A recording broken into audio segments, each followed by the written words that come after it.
اعوذ باللہ من الشیطان الرجیم، بسم اللہ الرحمن الرحیم۔ عظیم نامہ سے عظیم الرحمن صدیقی عرض کر رہا ہوں۔ چونکہ میں ایک استاد ہوں، پڑھاتا ہوں اور بہت سے طالب علموں سے میرا واسطہ رہتا ہے، تو کچھ طالب علموں نے مختلف سوالات کرتے ہیں۔ تو ایک جو سوال تھا، میں چاہ رہا تھا کہ میں اس کی ویڈیو بنا دوں تاکہ اس کے بارے میں ساروں کو علم ہو جائے۔ اور وہ جو اہم چیز ہے، آج کل آپ سنتے آ رہے ہوں گے عرصے سے، ہماری سیاست میں سائفر ایک لفظ جو ہے نا جی، خاص طور پہ ہمارے سابق وزیر اعظم صاحب جو ہیں، انہوں نے اس کا بہت استعمال کیا سائفر کا، اور قوم کو پہلی مرتبہ پتہ چلا کہ سائفر جو ہے وہ ایک لفظ ہے، ایک بات ہے سائفر۔ تو سائفر کیا ہے؟ اس سلسلے میں ابھی ایک جو سیاستدان ہے، خاتون سیاستدان، بہت بڑی سیاستدان ہے اور بہت بڑی پارٹی کی لیڈر ہیں خاتون، انہوں نے سائفر کے بارے میں جو کچھ بتایا تو وہ بالکل غلط تھا، اور مجھے بڑا افسوس ہوا کہ انہیں اس کے بارے میں کچھ علم نہیں۔ حالانکہ دیکھیں، بات یہ ہے کہ جس نے قیادت کرنی ہو، قوموں کی قیادت کرنی ہو، اس کا تو مطالعہ بھلا کا ہونا چاہیے، ہر چیز کے بارے میں اسے علم ہونا چاہیے، اس کو تجربہ ہونا چاہیے، اور جب تک مطالعہ نہ کریں ہمیں کیا آ سکتا ہے؟ افسوس ہمارے سیاستدان جو ہیں، اکثر ان کے گھر شاید کوئی کتاب بھی نہ ہو، یہ بہت غلط بات ہے۔ کچھ سیاستدان ہیں جو واقعی پڑھتے ہیں، جن کی لائبریریاں بھی ہیں، تو ان خاتون سیاستدان کو سائفر کے بارے میں بالکل علم نہیں تھا، اور انہوں نے جو اس کے بارے میں بتایا وہ نہیں درست تھا۔ اس لیے میں نے یہ چاہا، سیاست سے میرا تعلق نہیں، کہ میں سائفر کے بارے میں آپ کو کچھ بتاؤں تاکہ ہمارے نوجوانوں کو بھی پتہ چلے، اور انٹرویوز وغیرہ میں بھی اگر ان سے پوچھا جائے اس بارے میں تو وہ اس کا جواب دے سکیں۔ سائفر کیا ہے؟ سائفر بات یہ ہے کہ ہمارے سفارت خانے ہیں مختلف ممالک میں۔ اب وہ سفارت خانوں کا کام کیا ہوتا ہے؟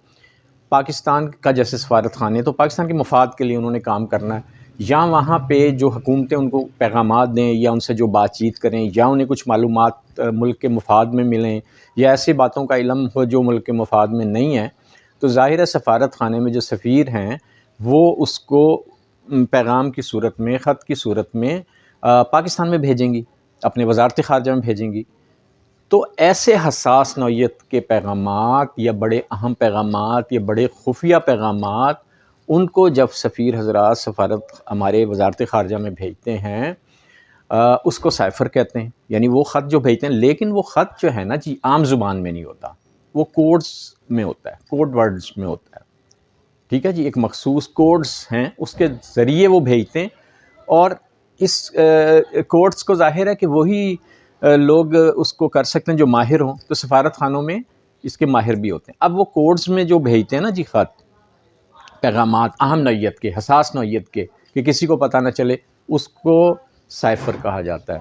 یعنی آپ یہ سمجھ لیں ایک خط ہے وہ، لیکن اس کو کوڈز میں بھیجا جاتا ہے۔ اب وہ جب خط یا پیغام وزارت خارجہ میں ہمارے آ جاتا ہے، تو پھر جناب ہم کیا کرتے ہیں کہ اس کو پھر وزارت خارجہ میں ڈی کوڈ کیا جاتا ہے، یعنی اس کو عام زبان میں لایا جاتا ہے۔ اب وہ عام بندہ نہیں لا سکتا، اس کے لیے ہماری وزارت خارجہ میں تقریباً 100 کے قریب سائفر اسسٹنٹ ہیں، جو گریڈ 16 کے لوگ ہوتے ہیں، وہ اس کو ڈی کوڈ کرتے ہیں، یعنی عام زبان میں لے کے آتے ہیں اس اہم پیغام کو، حساس نوعیت کے پیغام کو، ٹھیک ہے جی۔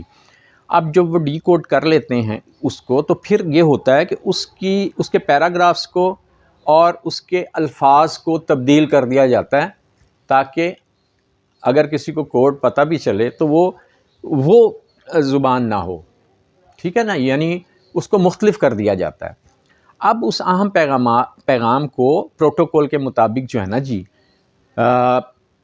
صدر مملکت کو، وزیر اعظم پاکستان کو، اور سیکرٹری خارجہ کو، اور وزیر خارجہ کو بھیجا جاتا ہے، تاکہ وہ اس کو مطالعہ کریں، اس کے بارے میں بریفنگ بھی دی جاتی ہے۔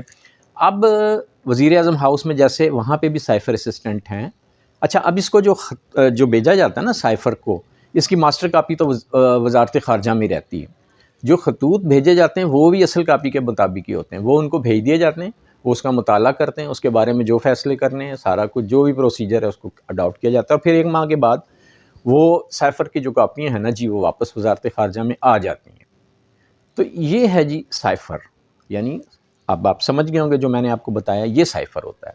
اب جیسے کہ ہمارے وزیر اعظم صاحب، سابق وزیر اعظم صاحب نے کہا جی کہ سائفر آیا امریکہ سے، اور اس میں امریکہ کے کچھ جو اہم سرکاری افراد تھے انہوں نے ایک رجیم کو چینج کرنے کے بارے میں کہا. وہ سائفر، اس سے پتہ چلا کہ جناب یہ ایک سائفر، اس کو سائفر کہتے ہیں. ٹھیک ہے جی. تو میرا بتانے کا مقصد یہی تھا، آپ اس کو سمجھ گئے ہوں گے.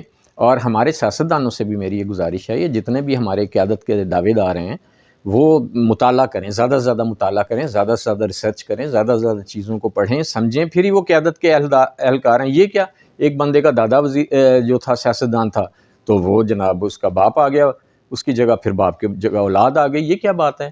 یعنی موروثی سیاست میں یہی ہوتا ہے کہ نااہل لوگ بھی سامنے آ جاتے ہیں. بہرحال میرا تو یہی کہنے کا مقصد ہے، میں کوئی سیاستدان نہیں. مطالعہ کریں. تو یہ سائفر تھا جناب جس کے بارے میں آپ کو میں نے سمجھا دیا. انشاءاللہ تعالی اس طرح کے جو پروگرام ہیں وہ میں پیش کرتا رہوں گا، اور میرا مقصد جو ہے کہ میں خود بھی پڑھوں اور دوسروں کو بھی جو ہے نا جی کوشش کروں کہ جو میں نے علم حاصل کیا وہ دوسروں تک پہنچا دوں. آپ کا بہت شکریہ جی. اللہ حافظ.